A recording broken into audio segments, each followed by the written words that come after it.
Hi guys, and welcome to another informational tutorial. Today we are talking foundation and concealer. But before we get to it, make sure to go ahead and subscribe to my channel to get more beauty tips and tricks. Last week I talked about my brow routine, so if you're interested in seeing that, I have linked it down below. When it comes to finding the perfect foundation and concealer for you, it's often very difficult. So I like to think of a few things when I go shopping for a new foundation. The first one is, what type of skin do you have? Is your skin oily? Is your skin dry? Or is your skin a combination of both? Mine happens to be a combination. So I usually veer toward more of a matte foundation only because I get oily in the T-zone, which is right here.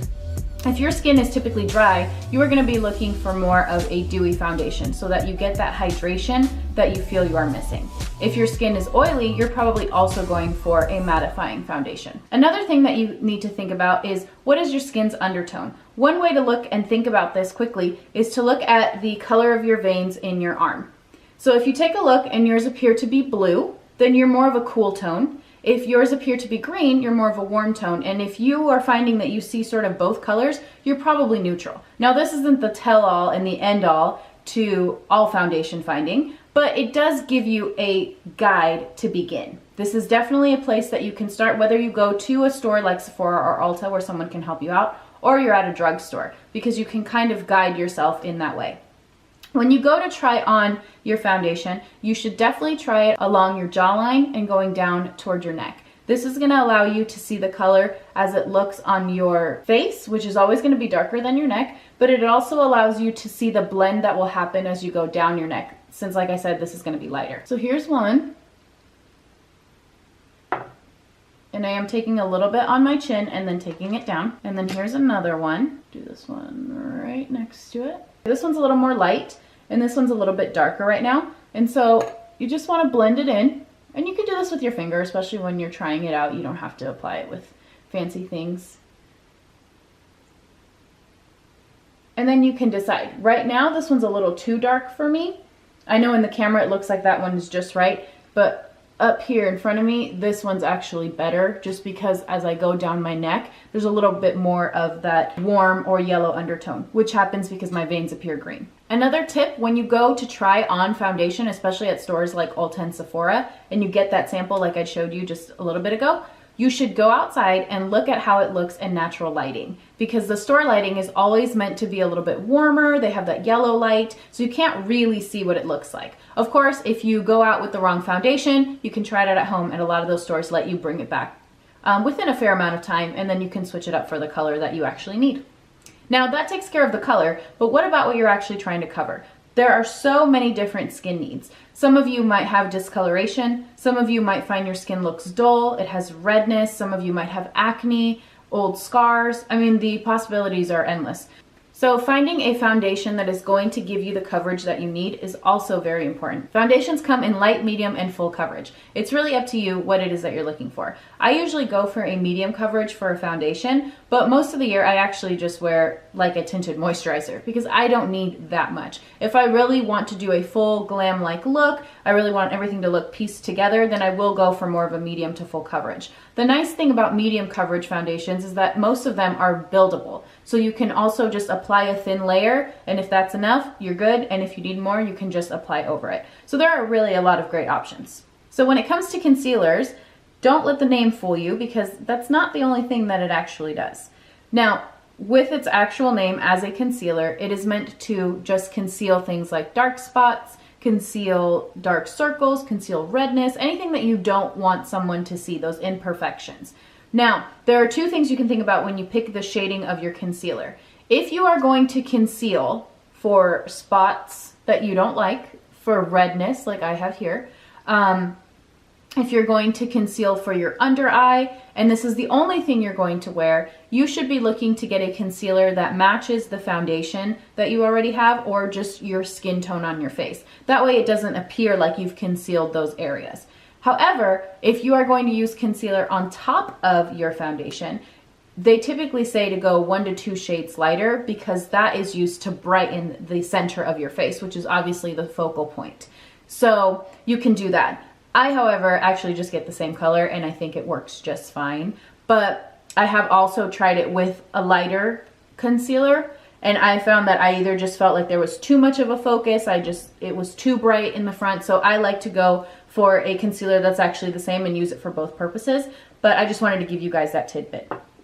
So let's get right into it. I've been talking for a long time, just trying to tell you guys some of my knowledge about foundation and concealer. So I'm going to show you just how I apply it now. For today's video, I'm going to be using the Bobbi Brown Skin Longwear Weightless Foundation, SPF 15. It's very long. And this is actually full coverage, and it's an oil-free shine control, which I loved because it has SPF, and SPF is always good for you. So if you can also get it in your foundation, why not? You can never have enough.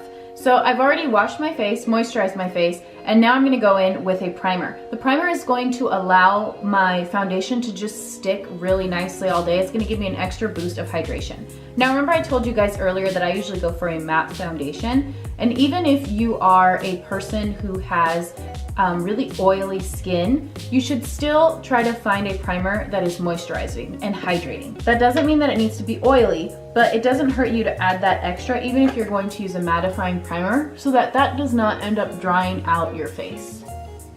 And obviously I already have my brows and my eyeshadow done today, but when I start everything, I usually just apply my primer and then I let it sit there while I do my eyes so that it absorbs into my skin, and then I move to my foundation. Today's primer is the Pores No More Luminizer Primer by Dr. Brandt. So this is how I like to apply foundation. There are so many different ways. When I first applied foundation, which was like once a year until about, I don't know, 3 or 4 years ago when I really started to apply more foundation. I still don't apply it every day, but much more than I used to. I like to apply it with a brush first. So I'm just gonna take 1 to 2 pumps right here on my brush. This brush is from Sephora. You guys have seen me use it before. It's the Multitasker Complexion Brush. This is number 45.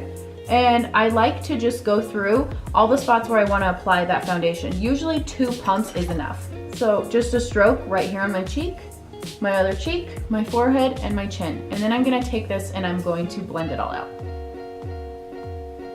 So I go in circular buffing motions, always going toward the edge of my face, always trying to go up. Don't worry if you do not apply enough foundation under your eye. You're going to go back and put in concealer there anyway, so it's not really necessary.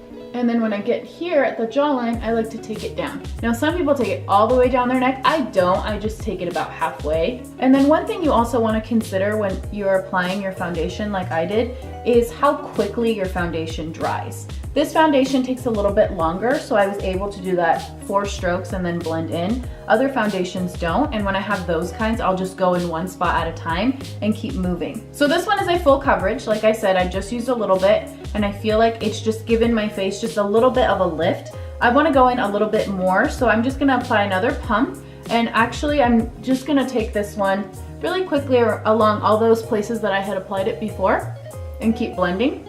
Round-like motions and then just like little stipples all the way up and back. When this is finished, to really give it a complete look and to make sure that everything is where it needs to be, I go in with a damp beauty sponge. This one is the Beauty Blender. You can go in with any one that you have. And I just bounce over all the spots where I applied the foundation, taking it back, taking it down. Just really all of these spaces to make sure that I have the coverage that I want and that my skin looks smooth.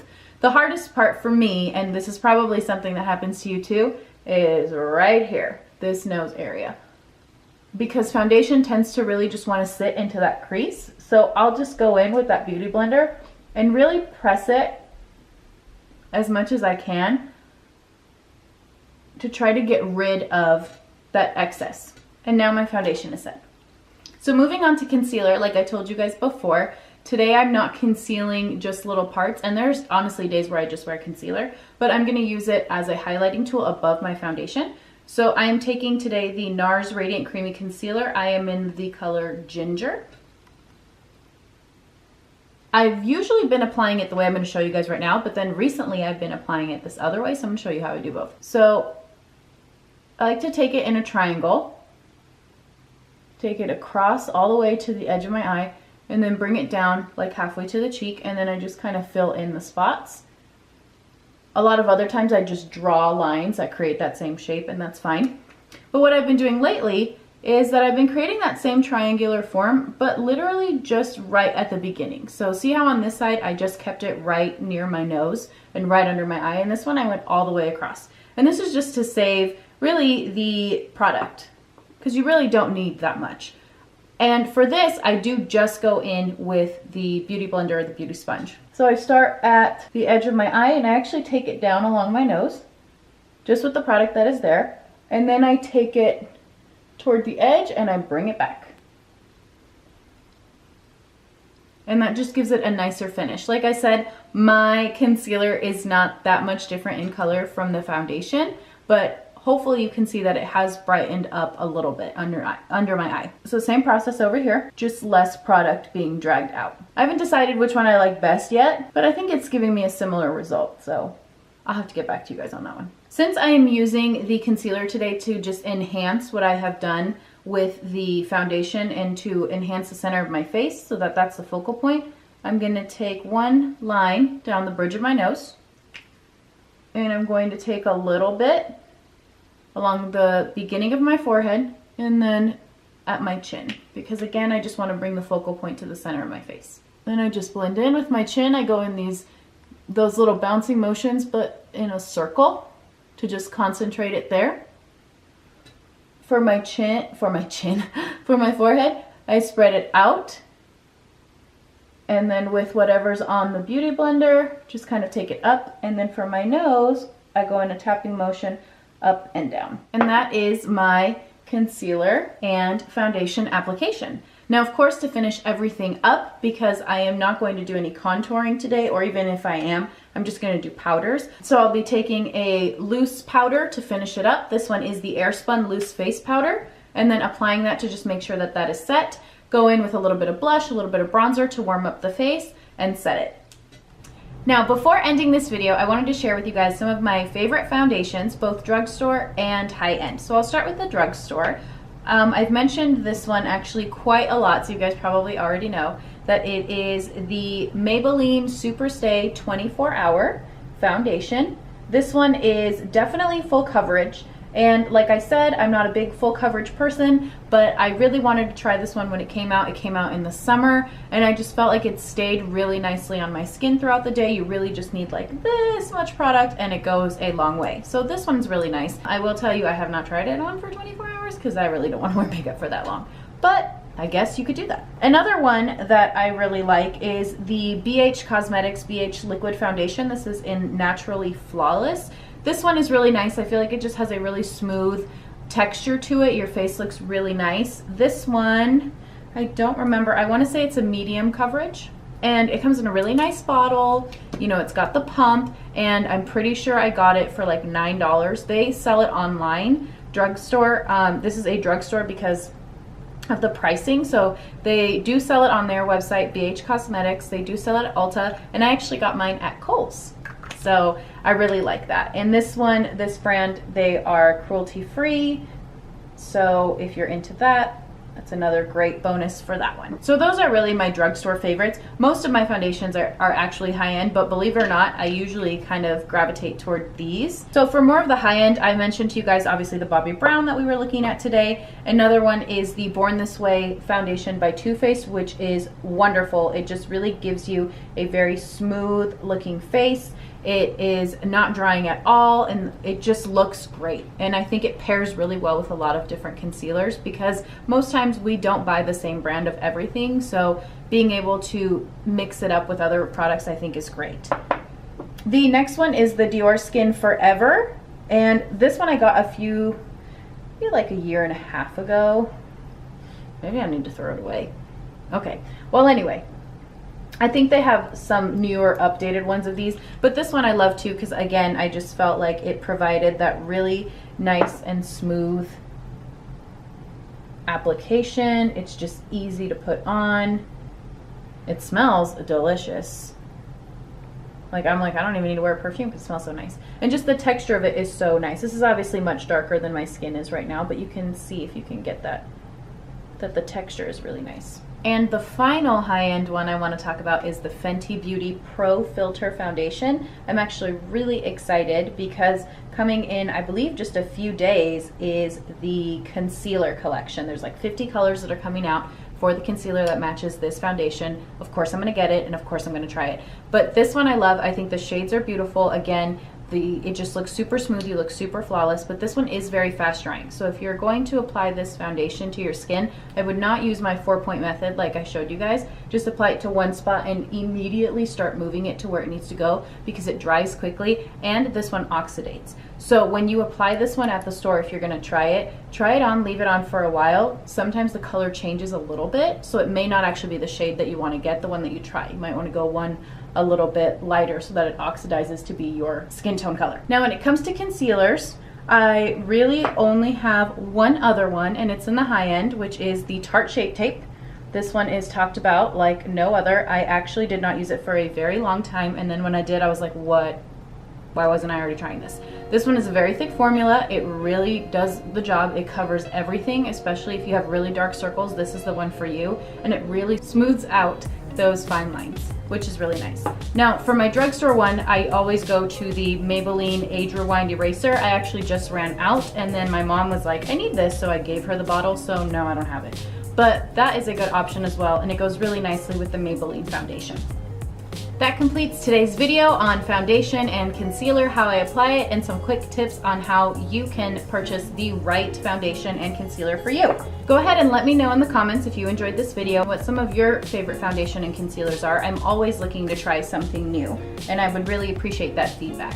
So thank you guys for being here again, soaking up this knowledge, this information with me on this second week of January, and let's just keep it going for the year. So have a great day. I'll see you guys in the next video.